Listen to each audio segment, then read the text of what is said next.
Nelson Rockefeller had expected to win the New Hampshire primary, but the write-in votes for Henry Cabot Lodge ended that possibility.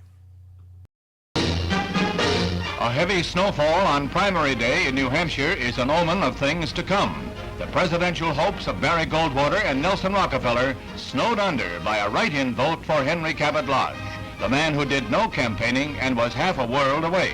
Despite the weather, the turnout was heavy. 100,000 were expected to vote, substantially more than 80,000 cast their ballots, and 35% wrote in a name, Henry Cabot Lodge. From the capital of the Granite State to the smallest hamlet on the Canadian border, the people seem to have made up their minds.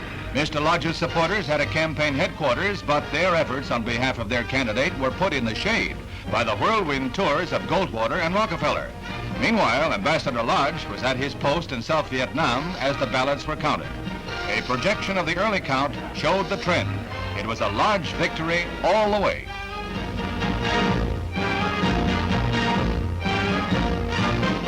With the victor far from the scene of his triumph, his son George faced a barrage of questions from reporters. He said that he felt his father would remain at his post for the time being.